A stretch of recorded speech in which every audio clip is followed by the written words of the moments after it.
Laing buntag, mga igsoon. Naanasad ko'y basahon nga pulong sa Ginoo kung i-share diha kaninyo. So makita siya sa Proverbs 18:21. Nagaingon siya dito mga igsoon, death and life are in the power of the tongue, and those who love it will eat its fruit. Amen.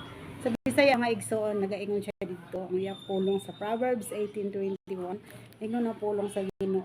Kung imong isulti, makaluwas o mulaglag sa kinabuhi. Busa kinahanglan nga dawaton mo ang sangputanon sa imong gipanulti. So mao ni ang iyang version mga igsoon sa Bisaya.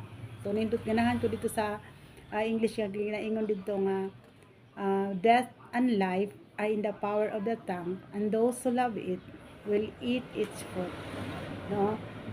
Nga ang kinabuhi ug ang kamatayon mga igsoon naa sa ato ang pagpanulti, naa sa ato ang dila. Kung sa atong gilitok sa atong dila, mao gid ang moresulta o ato ang sangputanan daw ni ini atong madawat, no? Halimbawa ang sa death mga igsoon, ang example kanang mga negatibo nga mga pulong sama sa kanang di na nako kaya, sama sa ginaingon pod nga unsa naman ni oy among kinabuhi makaluluoy naman mi kaayo, unsa naman ni oy nga kadaghan naman gud og problema, di naman ako di kaya. So kana bang mga negatibo nga mga panghuna-una nga kanang murag makapaluya sa imuha, unsa man ni oy mamatay naman siguro ko ani akong sakit, unsa man ni oy kanang daghan naman kaayo kanang mga kalisod, mao naman gid siguro ni amo ang kinabuhi hangtod sa hangtod. So kanang mga ana gud nga mga panghuna-una mga igsuon,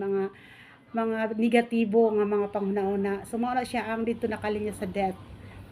So mao gid pud ang imong maani kung unsa ang imong ginalito every day, unsa imong ginasulti sa matag adlaw, unsa imong naa sa imong hunahuna nga murag lain gid kay sa imong paminaw apan kung sa life ang pasabot po din na sa life nga katong positibo ta nga bisag naatay sakit miingon gyud ta ato gyud i-declare nga I am healed, no, I am strong, I am happy, I am good, I am in good health. Ana ikuan gyud nato nga mahuman ra ni, makaya ra nako ni. So unsa ang atong ginalitok mao pod ang moresulta. So maayo gyud ta kung aduna tay positibo nga mga panghuna-una. Kung unsa daw atong gisulti sa atong baba o sa atong dila, mo resulta gid siya. Ato gyud maangkod atong maani. So salamat ani nga verse ba nga giganahan jud ko ani kay ingon siya dito nga death and life are in the power of the tongue, and those who love it, kung ato daw kuno nang sigigisgot mo ani gyud ta. May mga igsoon, salamat sa pulong sa Ginoo.